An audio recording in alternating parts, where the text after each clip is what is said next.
It's now a great pleasure to introduce another relative newcomer to APPA, but hardly a newcomer to philosophical practice. Andre, you came out of the woodwork just seems a few days ago, maybe just a couple of weeks ago, but you came at us full tilt and fired off a broadside of all kinds of interesting projects and insights. So you also gave us one of the great takeaways of the day, that happy oysters make no pearls. This is a tremendous thing. We'll never forget it. And thank you so much for that. Well, it puts me in mind of Nietzsche, you know, happy people have no history. I wonder if there's any parallel there.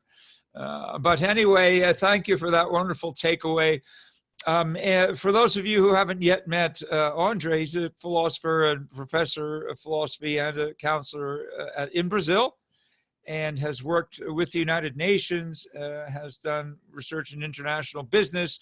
So he comes at philosophical practice very much from the business and diplomatic end, as does Vana to a certain extent. And so we're now going to shift gears a little bit, because for the most part, we've been looking at kinds of personal philosophies for life during the pandemic in particular, and also in general. Yeah, that's been a focus. We've been asking ourselves, and we have been asked as philosophical counselors, to step up and to help people through this pandemic in a way that only philosophers can. Because after all, to be concerned about one's health, one's job, one's family, and all the other corollary effects of the pandemic is not a mental illness. It's a sign of normalcy to have these concerns. And so in a certain way, it's probably fair to say that a lot of psychologists and psychiatrists are out of their depth trying to help people in this case, because they're not mentally ill, but they obviously do need help. And I think philosophers can render significant help, and we're being asked to. So what is Andre's doing with this? It's clear that we have needed from the beginning, in every country the world has needed, to have essential services in place and to have basic supply chains in place. We've been under virtual martial law for months here. And if we did not have healthcare workers and first responders and a food supply chain, there could have been anarchy, and there probably would have been anarchy. So it's been up to the business community to step up and be very professional in order to help us through this crisis, and they have been, by and large. So Andre is going to talk to us about philosophical practice as a way of supporting business executives. Remember, in the US, hospitals are businesses. I know it's ghastly, but it's the way it is. So hospitals are run like businesses. The food supply chain is definitely a business, and the pharmaceutical supply chain is a business in spades. But if those things were not operative, we would all be in much more desperate trouble than we're in. So what can we do with philosophical practice to help business executives in particular? And that's the question that Andre is going to tackle in his presentation. Okay, so without further ado, André de Almeida, the floor is yours. Please share with us your thoughts. Thank you very much, Lou. And if I may ask you to please allow me to share the PowerPoint, share the screen with the group.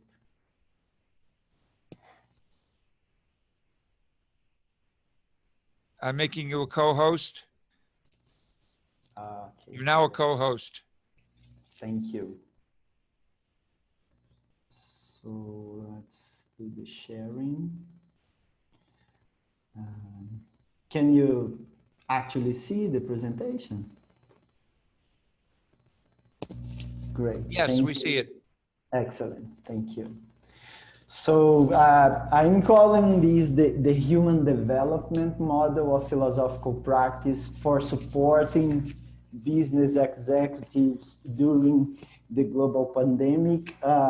Afterwards, later on, after the actual content of the thing, if I have time, I will give you a little bit of context of where do I work, and Lou already started that path, but just to give you a little bit of context.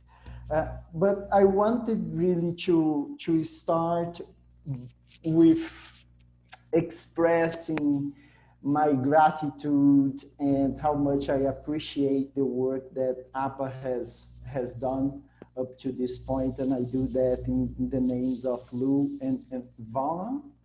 I'm not sure about the pronunciation there, but very genuinely, the image that occurs to me is it's like you have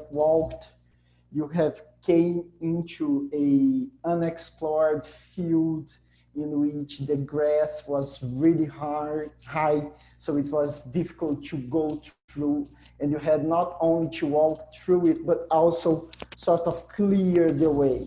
And once that job has been done by people like you, I people like me can come in much more smoothly into that field there. So I do appreciate a lot the work that you have done in popularizing philosophical counseling and philosophical practice in general. So just wanted to make that one quick note there.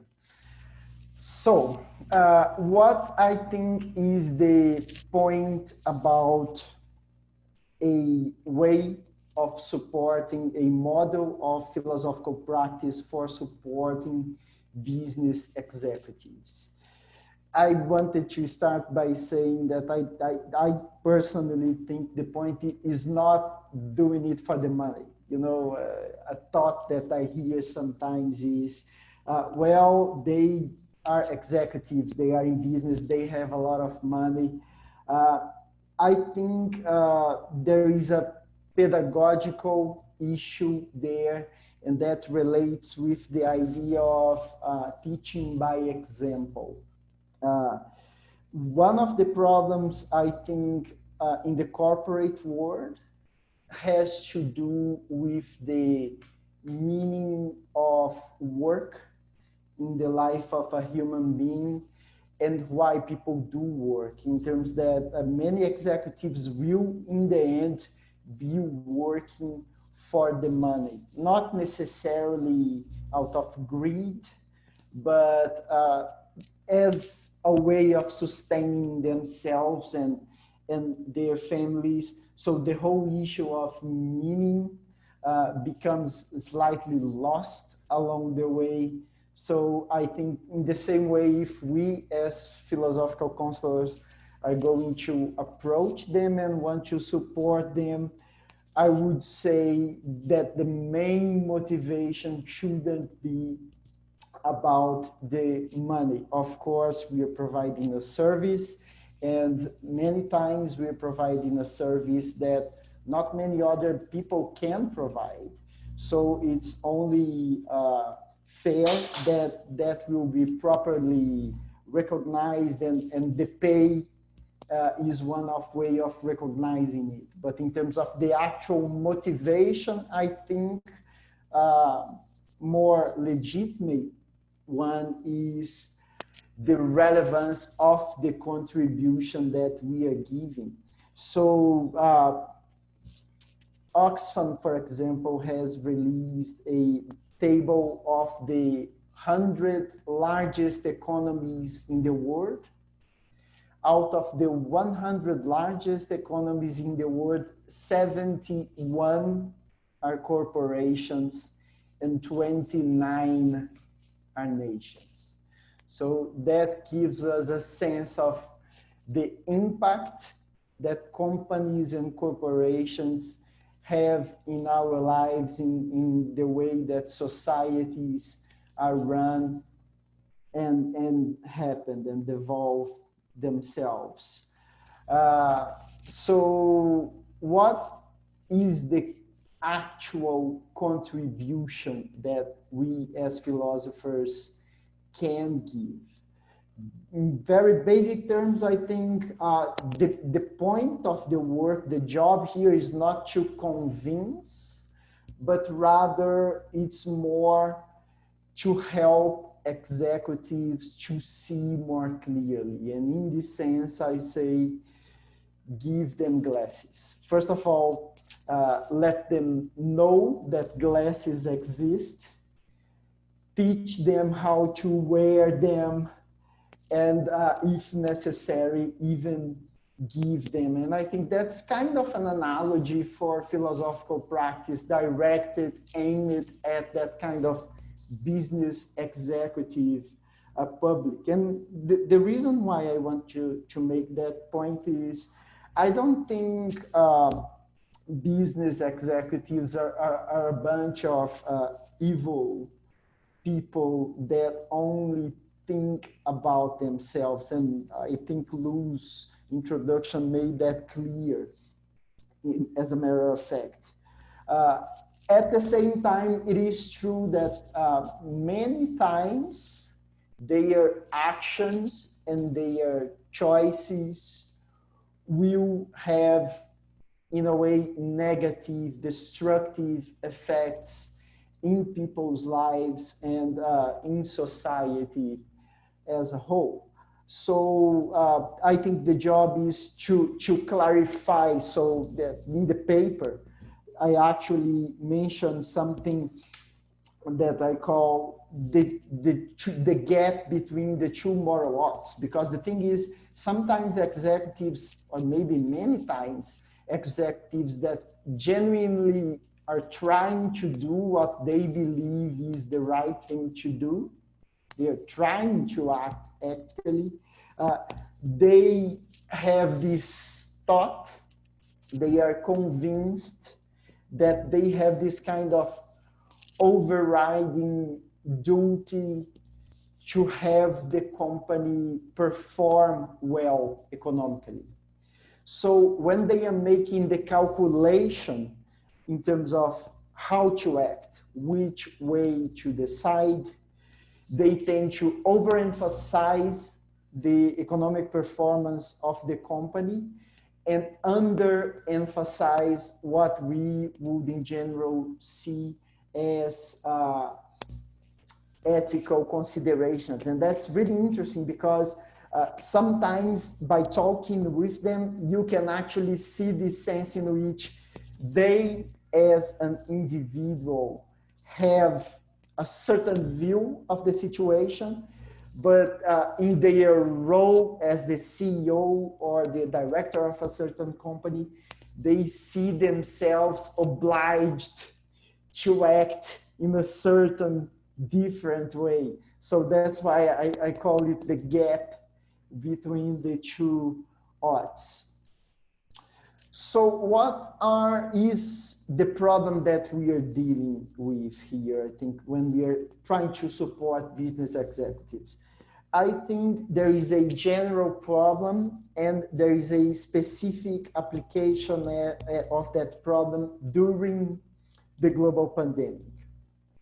The general problem is executives, and especially if we think in terms of executives that are in leading positions in their companies, they are constantly faced with really hard decisions to be made, very tough choices that they make, and those choices many times will generate internal ethical conflicts that in many cases will remain unresolved, undealt with for a long time.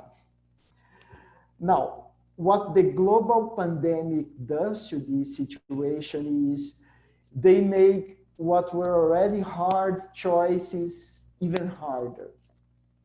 And executives are having to make decisions very quickly. That's why I say at the heat of the moment. So one example is there is easily findable on YouTube.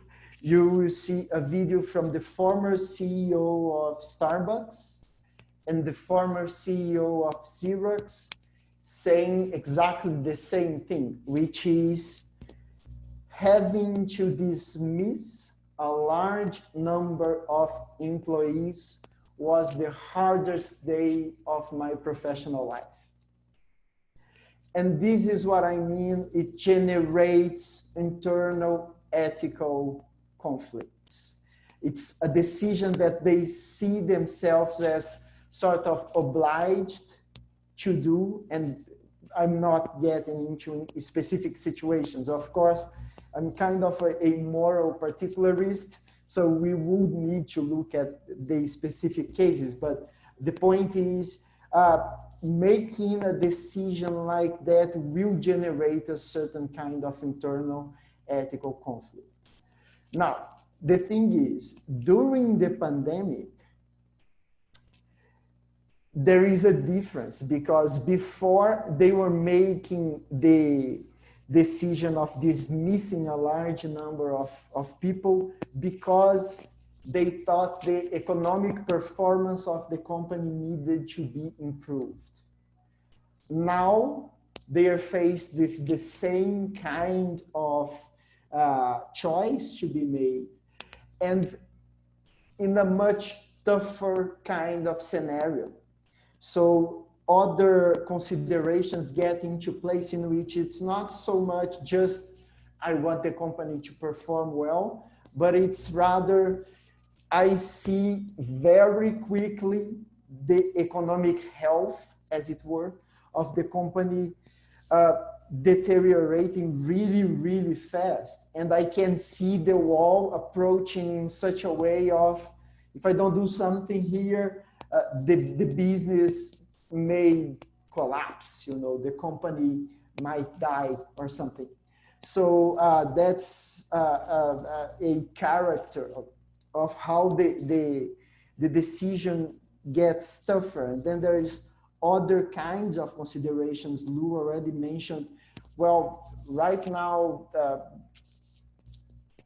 pharmaceutical companies and the whole food industry and supply chain companies, and they are performing a really important function in terms of dealing with this whole pandemic situation. At the same time, dismissing employees in a context like ours, for example, in the case of Brazil, means dismissing someone that needs the job. Sometimes we are talking about people that already have a very small pay. So people need the job and will not find another job if they are indeed dismissed. So these executives see themselves facing really, really tough kinds of situations. And sometimes they will be proper ethical dilemmas, sometimes they will not, but from the perspective of the executives, they are. And they provoke suffering. And sometimes these will be really, really complex situations. So for example, I applied the method that I'm sharing with you here today with a group of executives here in Brazil. And one of them mentioned a situation which is, they work with, he is the CEO of the company. They work in the auto parts industry. So they provide parts for General Motors and Toyota and stuff like that. And they were basically, their operations were frozen, but once the manufacturers came back to business, they also had to come back to business. And then he had a decision to make, because if everybody went back to work, you could not preserve some necessary level of social distancing and stuff like that. But if he says, okay, so whoever doesn't need to be in the factory can just go back, can just stay home, and whoever needs to be in the factory must go and work in the factory. In a place like Brazil, that means that the people that have good pay, the higher social parts of society that are already richer and so on and so forth, talking in terms of social justice here, they would stay home and they would be protected, and the people that are already very poorly paid and completely depend on their work would have to go into the factory, be really close to one another, and then be more exposed. So he was dealing with that kind of, and it's a very complex kind of situation to deal with. So that's the problem. And the question is, why is philosophy and philosophical practice in particular appropriate as a helpful way to support executives to deal with that kind of problem? First of all, there is these difficulties that the pandemic imposed on them. So as I mentioned before, there's an aspect of decision making under pressure. They just need to make the decision very quickly sometimes, and that's obviously related with critical thinking. And they are, as I just mentioned, that's a real case. They're dealing with real life moral dilemmas that they just need to sort out. Now, I also want to suggest that philosophical practice is a very appropriate way of supporting business executives at this time because of the opportunities that the process can have. So one of these opportunities is developing their decision-making capacity in general. And the other is to develop their character, i.e. develop their ability to deal with ethical problems, ethical dilemmas in general. And that gives us the essence of the human development model of practical philosophy as a way of supporting business as executives that I'm proposing here. So you have real difficulties of the global pandemic, but you use them as a fuel for human development, as a fuel for the human flourishing of these individuals. And as I said in the beginning, it's not really, of course, there are exceptions, but we are not dealing with intrinsic monsters. So if we are able to help them acknowledge that there are glasses and use them and just see better, they will have a more positive, I believe, impact in society. And that would be an important contribution that we can give. So the aim of the human development model, and I say explicit aim, is to develop the decision-making capacity of those executives at the same time that it develops their capacity to deal with moral dilemmas. But at the backstage, the real aim that we as the philosophical practitioners that are applying the model are working, imagine ourselves as artists. The actual piece of art that we are doing is supporting human flourishing, human development. And there is the issue of the how we do it. And here I use, for this model in particular, I use a framework coming from virtual ethics, and in particular, the thought that virtue is something that you develop by practice. So if you want to develop the virtue of courage in your character, you practice acting as a courageous person would act.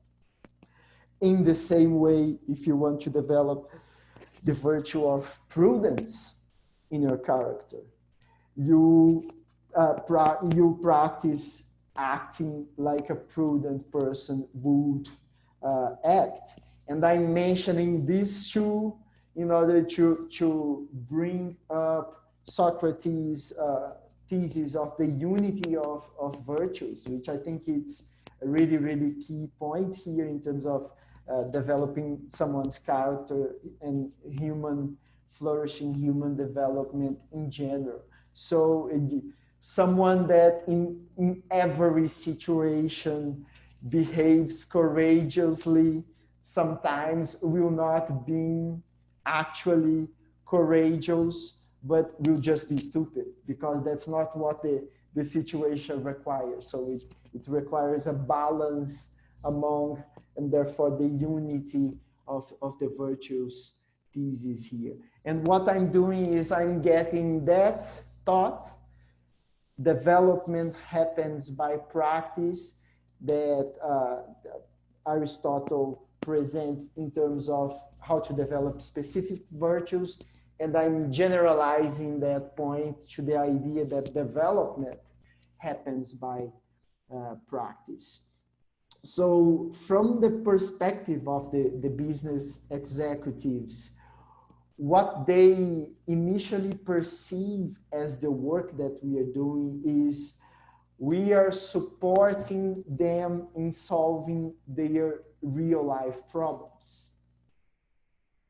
That is, we are supporting them in the process of making very, very hard, sometimes honestly brutal decisions that these people are, they actually offer me real life examples that they are experiencing. Sometimes these are brutal decisions for a human being to make, and they are the ones with the formal responsibility to make it. So we are supporting them in the process of making really hard decisions. We are supporting them in the process of dealing with actual moral dilemmas that they are facing at the moment, and we are supporting them in elaborating their internal conflicts, because not only the decisions that they make now may generate internal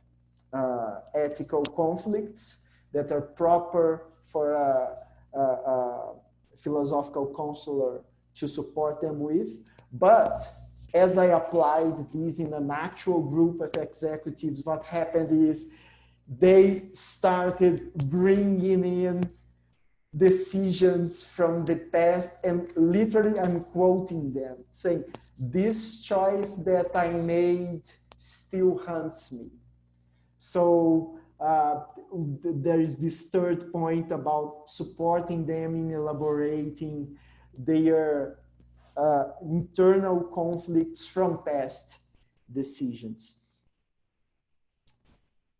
In the process, they do notice that not only they are receiving some support in facing some specific decisions that or issues that they have right now, but they do realize that as they practice making those decisions, as they practice sorting out those moral dilemmas, and as they practice elaborating the internal ethical conflicts that they already have, there is a development happening, taking place in terms of those capacities of critical thinking, of decision making, of dealing with moral dilemmas in general. And I must say, business executives are very pragmatic.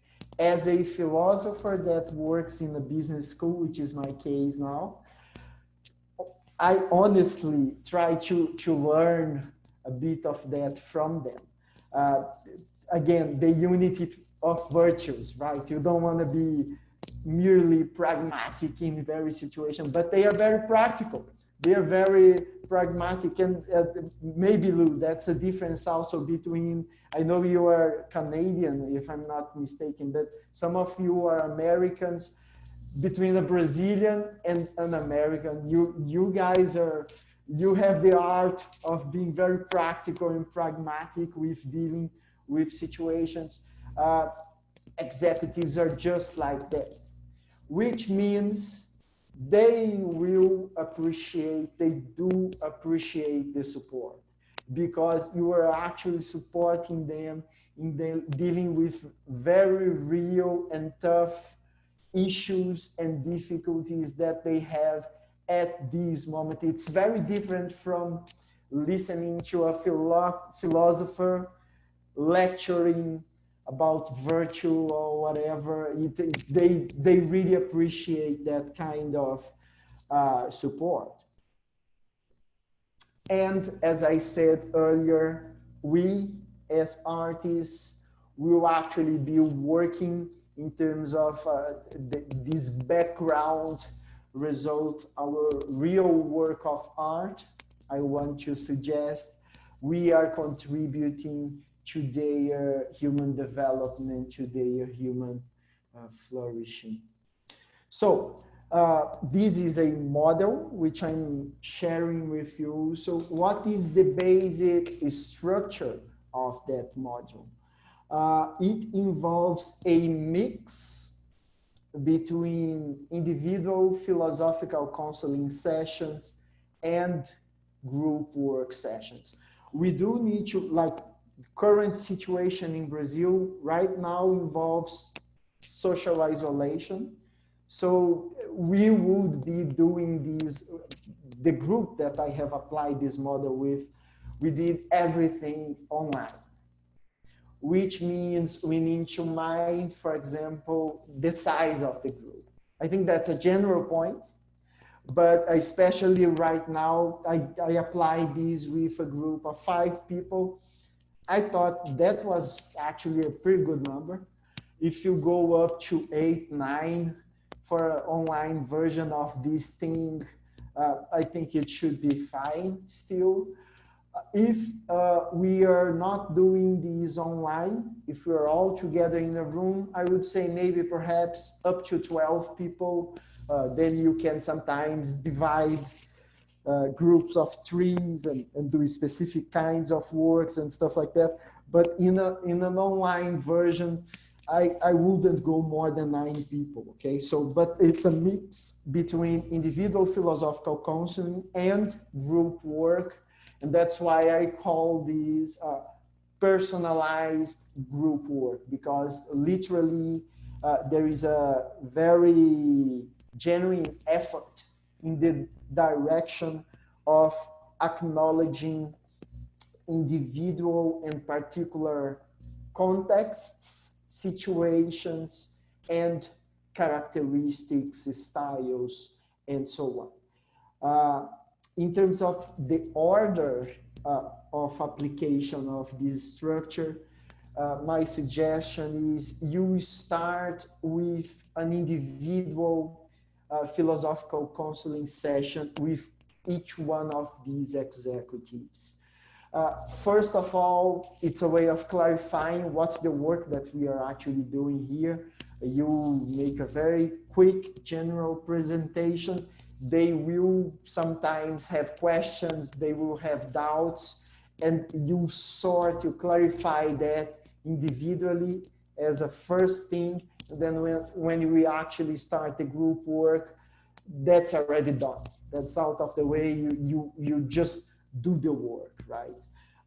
The second really important point that makes this individual philosophical counseling session is it helps a lot in terms of getting a sense of their context and issues. So for example, once you present the objectives of the work in terms of developing the decision-making capacity and developing a capacity to deal with moral dilemmas, elaborate internal conflicts and stuff like that, it depends on the person, but in general, they will bring up already some stuff.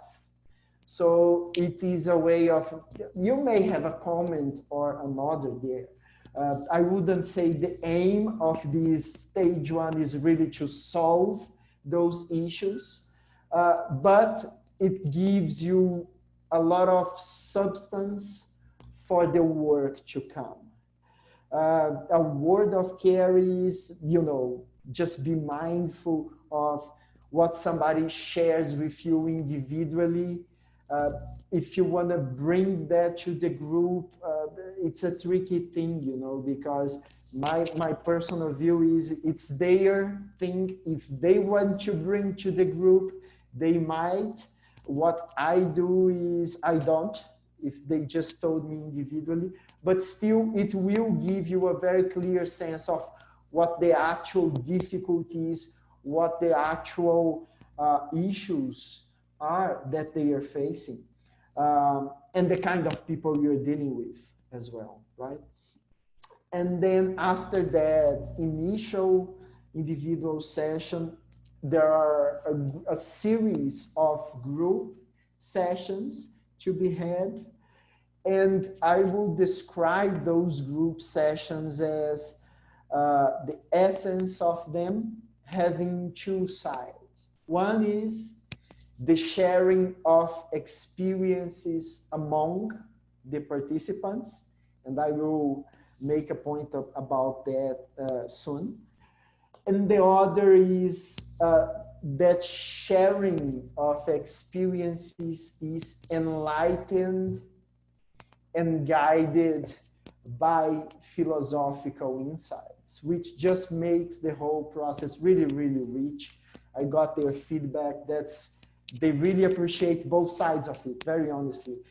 Learning from one another, and when the time asks for it, when the situation presents itself, if you just then bring in the helpful, the clarifying philosophical insight or philosophical way of looking at the situation, that helps a lot, that they appreciate that a lot. And again, given the initial individual session, you are like a driver of the process of the discussion, right?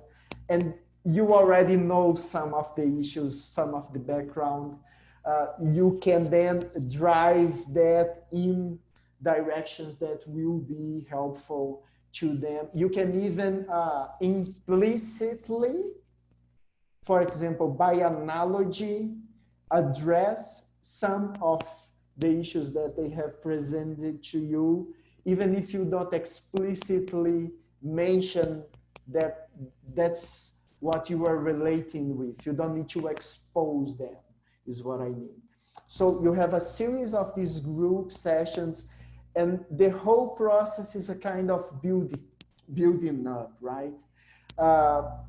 There are two kinds of building up. One is the very group dynamic.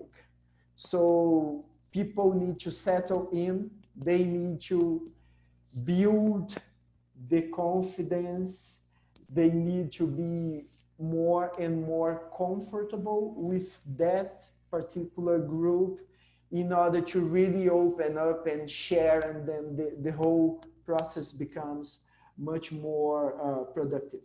Another sense in which it's a building up, these are business executives, they're not philosophers. So they don't have a technical training in ethics, they don't have a technical training in logic or critical thinking and stuff like that. So they build up their understanding of those very approaches and concepts in such a way that, again, over time, the work becomes more and more productive. Now, I really wanted to make this point about, I mentioned the sharing of experiences between them. And I think that's really key, especially given the context of the global pandemic. And that's because they are facing unanticipated situations, meaning they were not prepared for the stuff that they need to really deal with here. And they are facing situations that they were already facing before, but in a higher degree. The pressure is stronger in them. They are also facing new situations sometimes. And I think that's an important point of humbleness there. They are the ones facing the situations. They are the business executive. They understand well that position. I am the philosopher. So I don't pretend to know better of their position than they know. And what happens is, in the exchange of experiences there, sometimes they will have valuable solutions for one another. And that happens in, just to illustrate, two different ways.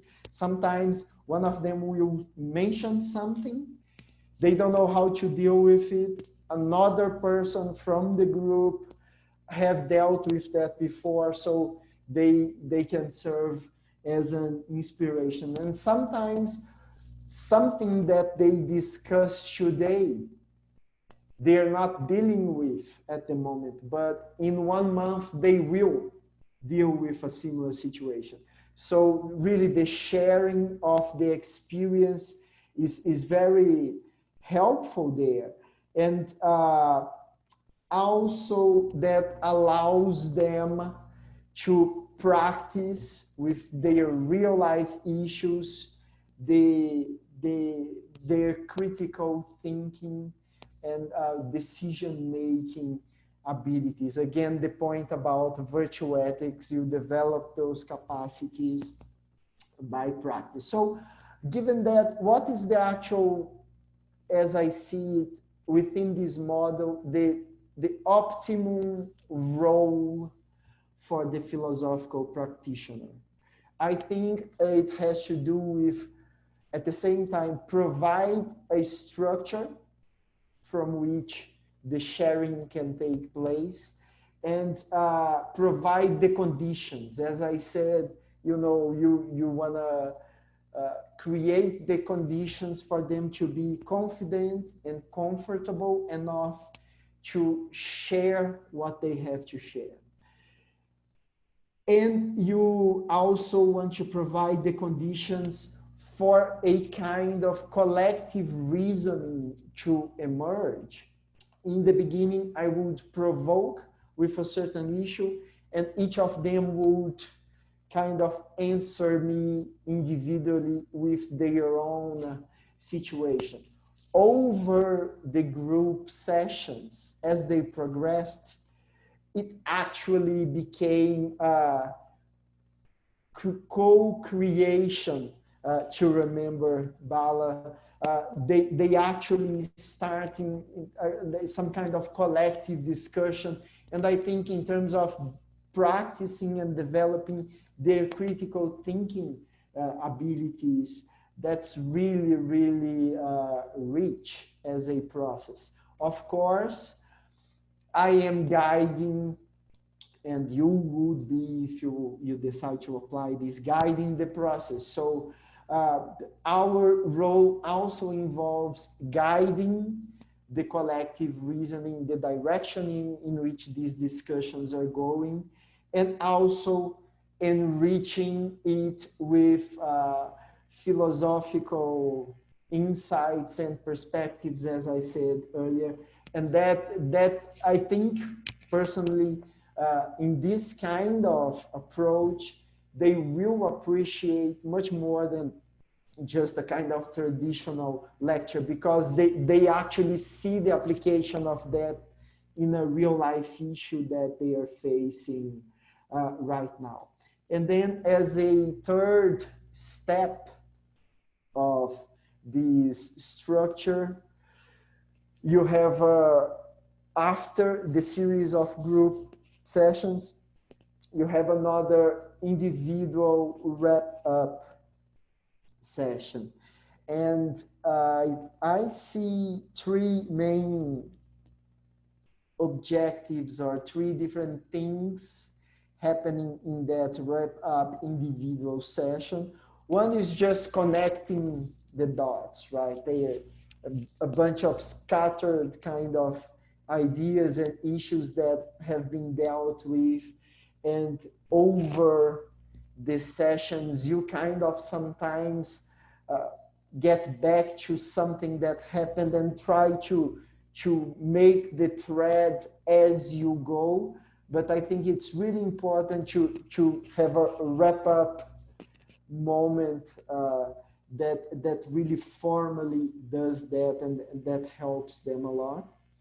Another is because we've done some group work, having a moment in which, okay, now that we have connected all these things, how do we have a moment in which you apply that very explicitly in your own reality, in your own case, given your uniqueness as a person?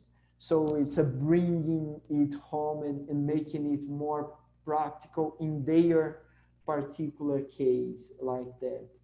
And I think a very, very important other point of this whole wrapping up individual philosophical counseling session has to do with encouraging them to continue their work. Remember, the framework is virtue ethics. This is about human development, human flourishing, or self-realization in some sense. So you want to give them a framework or a systematic understanding of how they can continue by themselves in that same direction, which takes me to a point about the responsibilities of the philosophical practitioner in applying a model like that. And a synthesis is, as I put it there, a word about autonomy. You perhaps could see that over the process, given the nature of the work, there is a very important job to be done in terms of preserving the autonomy of each one of these participants. And I take it that it is the responsibility of the philosophical practitioner to be very mindful of that. And for one, if you don't, it's like undoing all the work that you just made a huge effort to do, right? I take it that a part of human development and an important part of a work like this is precisely to empower the individual in terms of reinforcing their autonomy through, for example, helping them, supporting them in developing their capacity for critical thinking, their decision-making capacity, their capacity to deal with moral dilemmas. So you don't want to undo the very work that you were trying to do there. And again, as a pedagogical point as well, kind of teaching by example here. You were trying to reinforce, strengthen things like their autonomy, not weaken it. So it's important, on my view, to be mindful of not creating any kind of dependency relationship or anything like that. And in this way, again, I think it's important to provide some kind of clear instrument in whichever format you choose to do it, that allows them to understand how they can continue doing this work by themselves. There are a few insights, and I will keep it to a minimum, from applying this with a actual group. They are of two kinds. One is about the methodology, the method itself, and the application of it. And the other is the kind of issues that these executives brought up. I already mentioned in the beginning something related to that. And one thing that I observed is there is a kind of integrity of the process as a whole.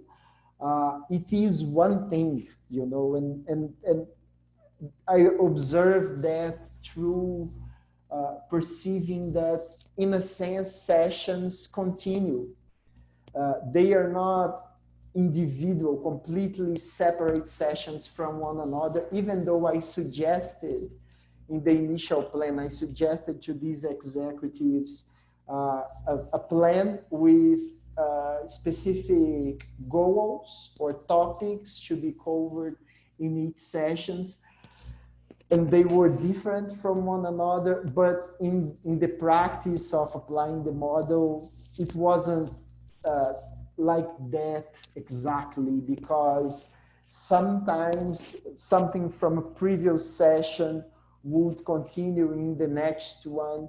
And then I actually thought, I judged that it was more helpful to them if I was a little bit flexible about that, because sometimes they were actually reaching a point, you know, and I didn't want to interrupt that understanding process of understanding, acknowledging, and developing a certain understanding, for example, of how to deal with ethical, moral dilemmas.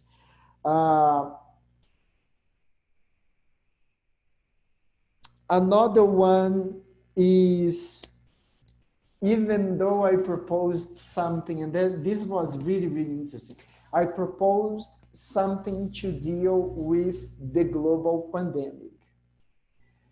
I included as part of it ethics and dealing with ethical dilemmas that present themselves now, and working out ethical conflicts that they might have.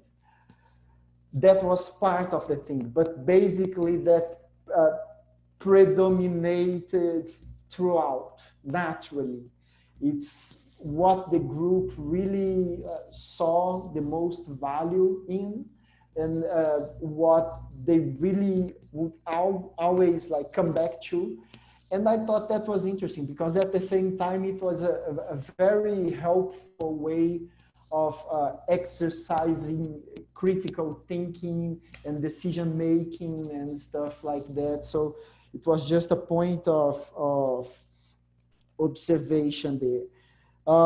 And given the time, actually, I will stop there in terms of sharing insights from the application with an actual group. But I want to finish by giving you a sense of what a successful application of this model looks like. And I think an image from Confucius describes it really well, because after all, we're talking about the human development model for supporting business executives during the global pandemic. And the image is, a lion chased me up a tree, and I greatly appreciated the view from the top. So that's what I had to share with you. It's a pleasure and honor to be with me. It's been a wonderful day, a real gift. from the cosmos, if I may say so. Thanks again. And as I say there, I'm very open to collaboration and exchanging experiences and supporting one another, much in the way that I think APPA has been doing for some time now. Here you have my email. I'm all up for it. Thank you very much. Thank you very much, Andre. And as you know, and perhaps I can share with the group that a more elaborated form of your presentation is in the press with our journal. Yes.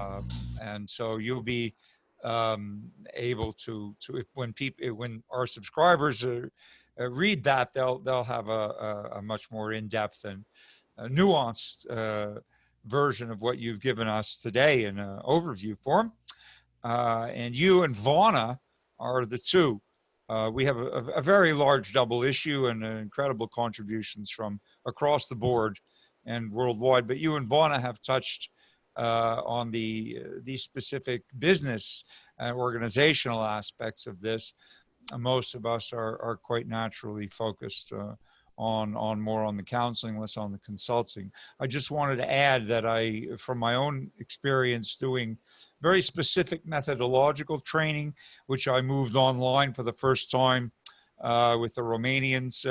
Not only that, we threw it open, but we limited it to 10 people. And that was too many to do the exercise. So I had to divide the group, which I would normally do in a live scenario, into groups of 5, because this thing is not scalable. What you're doing is not scalable. And what we're doing is not scalable with our methodology of dilemma training. 5 is perfect. 4 is okay, 2, 6 maybe. But when you add more voices, you get cacophony and you can't get a resolution of the method because there are too many voices. So you have to find the right number for the exercise. And so I fully understand, and from my own experience, endorse what you're saying. It can make the difference between a successful and a failed intervention. Actually, having too many in the group can be a catastrophe, depending on the method that you're delivering. Yeah. So anyway, thank you very much for sharing that, and for being also attentive to the time. So we do have time, and if any of you have questions for Andre, please put them forward. Vana. Yes, Andre, I wanted to ask you if the structure works as, in the same way online that it would if you were actually in a corporate situation. I am having enormous difficulty with the private sessions, getting people to articulate the problems, ethical problems. Now, I'm dealing with some groups that are extremely alienated for various reasons. I do some work with police forces. But usually, I mean, I've been in situations where there are major problems with sexual harassment. I do a lot of sexual harassment training. And usually I can get individual managers to tell me, you know, what's going on and where the trouble areas are and what their thinking is when I'm in the same room with them. But somehow online it doesn't work. Right. With that. Yeah. Well, as I mentioned, I think like a huge. So there is a thing which is, as you know very well, probably much better than I do. There is a thing which is a huge part of the work is the actual group dynamics thing, and that's an art, right? That's an art. I think I am constantly conscious about allowing people, first of all, the room to come out, and secondly, I really try to leave them very comfortable and very mindful of every single comment that I make, and I pay attention to all sorts of things, like as I hinted at, if somebody says something in private to me, even though I have in the group a great opportunity to help them, it's for them to do, not for me, you know. So with little things like this, I think you build up trust. I think it's important to acknowledge people's differences. So there was this one particular person, interesting case, because he wouldn't almost participate at all. I never took that as a disengagement, because there were other signs. So for example, one day he didn't do it from home. He went into a separate office because it would be more peaceful for him. It wouldn't be kids running around and stuff like that, and things. Now, what two comments that occur to me is being flexible. And I think that's both for the online and the live, let's say, the live version of it, which means we provide the structure, but the structure shouldn't become bureaucracy or, you know, any kind of impediment. If in the middle of the thing you realize that it may be a good idea to change something. So one thing that I'm actually considering, and maybe it's a suggestion for your actual case, of course, I'm available if you want to discuss the actual specific situation, because maybe understanding it a little bit better might have more helpful things to say. But one thing that I'm considering is, instead of just doing one individual session in the beginning and another in the end, having one in the middle, and maybe leaving that open as to when. So just kind of communicating that they have that card to use it whenever they want to, and something like that, you know? So that may be helpful, but I think they need to be comfortable. Otherwise it will be really, really difficult. In terms of dealing with executives, they are already working online anyway. Yeah. So I think that makes it less odd or less strange for them. That's what they already do. So I'm just surfing on that wave, you know. Okay, thank you. I don't know if that helps at all, but yeah, if you. I just wanted to ask you too, which level of management are you working with? Upper management, middle management, what? That's a wonderful question, actually, because these were all CEOs, okay? These were all CEOs. But let me say that's a great question, because it allows me to make 2 points, and I know we have questions, but I think these are really helpful points. One of them is clearly diversity of the group helps a lot. So for example, there was someone which was a CEO, but from an NGO. So what they had to say was always, you know, coming from a different angle. Diversity helps. And the other is the importance of being sensitive to the context and adapting the work to that. Because, for example, if I am working with a group of HR professionals, there's a different kind of work to be done, because it's the sharing, for example, that they will be doing. They are at the same time seekers or patients and they are sharing how can they support their own executives in their own companies. And that becomes a potential for the work that wouldn't be there in the group of the CEOs, you know that. I see. Yeah, your your methods are very much like mine, but you're working with CEOs, and I usually work with middle management. Right. Or I'm hired by upper management to work with line employees to uproot some kind of problem that's going on there. So I see. Yeah. these are a little bit different for me, and Yeah. yeah, Yeah. a lot different actually. Yeah. Okay. Thank Yeah. you. Yeah.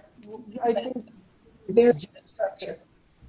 it's just sensitive Thank you. to the context, really. I think both would work and have a contribution there.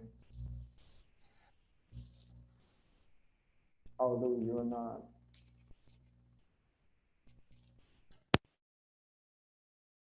I cannot hear you, actually, Lou. Can That's because I muted my mic, Andre. I'm sorry.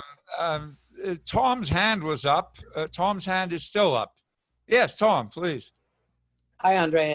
My name is Tom. I'm in Ohio. I'm an attorney in Ohio. And one of the things I was thinking about listening to your presentation was whether you could bring education to the group to educate them on some of their compliance concerns. Like, for instance, there's just a countless employment issues that might come up in layoffs or furloughs or terminations of employment. Are you able to take like an education piece to your model to say, okay, CEO, you face this. One requirement you may need to want to know about is this person is, for instance, eligible for disability leave. So could you bring kind of an education piece to your group sessions with the CEOs? Yeah, definitely. I think that's something I have been considering, and I will do it in a certain way. So, for example, I have been thinking about kind of partnerships. So instead of me having to, I'm not a lawyer, right? You are the lawyer. So I would invite you, if that's the aim of the work with a specific group, I would invite you to be a part of the group, because you will have a technical knowledge that I will not, but I will still fulfill my role as a philosopher by making certain points about compliance and in terms of the ethical development of the person. You know, laws are not a substitute for proper character or developed character. So I would, you know, make complement the technical view that what you have to share with some philosophical approach, understanding of that as well. Yeah, I think the CEOs would appreciate both the morality of it and the legality of it. I agree. Absolutely.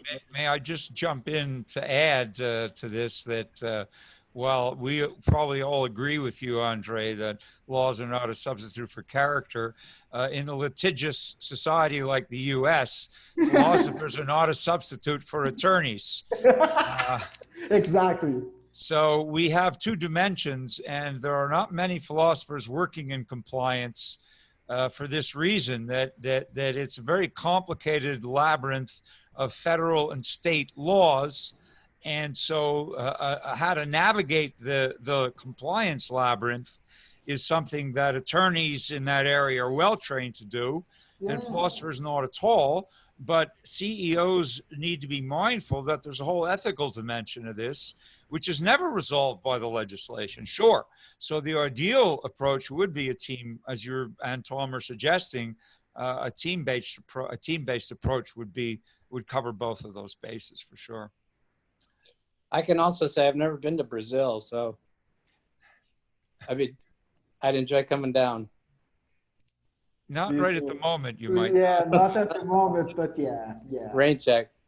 Nice Thank places to be. Nice places to be. Thank you. But Take once care. this clears up, you can expect more of us to visit you. I definitely love Brazil. It will be a pleasure. Any more questions for Andre? We still have some time. I know that Katrina's doing this work, and she's chimed in on the in the chat room. And Maria seems interested in this, and I know that Patricia is interested in everything, absolutely everything. But any more questions for Andre?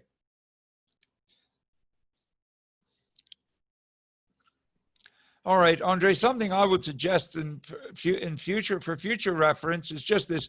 You raised it already twice in your talk, is the issue of confidentiality and of not crossing the lines, because you're mixing counseling and group work. Yeah. So there is a line in the sand there where what's said to you in confidence should not be repeated to the group. Absolutely, unless the person who said it wants to share it with the group. And I think that's the right approach. Obviously, that's the right approach to take. But it would also be helpful at some point to have a case study from you that would explicitly show how you worked, within a given group. And I have a question. I have a question about that. So, also drawing from the confidentiality thing, because I understand that in order to do a case study, I don't actually need to name people or anything like that. That's fine. But still, what are your thoughts in terms of announcing to the group that we would be doing a case study, blah, blah, blah? It's much more complicated to do it that way. We have less problems in the counseling sphere because we sign, the client signs a consent form, and we agree, of course, to protect their anonymity. And we change all the irrelevant details. The person we write up in a counseling case study is virtually unrecognizable. We change their identity, their job, their gender. We can change a lot of things without altering the substance of the case and still present a useful case study. Now, your area is much more sensitive to tampering, and you cannot change too much, perhaps, without doing violence to the actual case. So you would need to get some kind of consent from them. You would have to devise a way of getting their consent to publish findings in a research, modality, and also you would have to find a way to alter the details so as to protect their anonymity. That would be a challenge for you. That's interesting, because I was thinking about gathering. I work in a business school, right? So I can apply this thing over and over and over and over again. So my thought was to gather the results, the findings from a number of successive applications of the model. I haven't thought before about making a case study about one specific group. Yeah, but it's useful for practitioners always to see examples of how these models are grounded. In an actual case. It gives us a better handle on it. But don't you have to sign non-disclosure agreements? So that would... If I have to? I'm sorry? You are asking me? Yes. To do exactly what? Don't you have to sign non-disclosure agreements when you work for corporations? No. Oh, boy. Well, we do. I do. Anna does, and I do, and we can't. We're operating, and I do this in Europe a lot, but we're operating under what the British call Chatham House rules, which means nothing that's said in the room can be repeated outside, not to the media, not to, nosy neighbors, not to anybody. We're free to do what we do in the room, but we're not free to discuss it at all. It's the equivalent, Vaughn, of a confidentiality clause.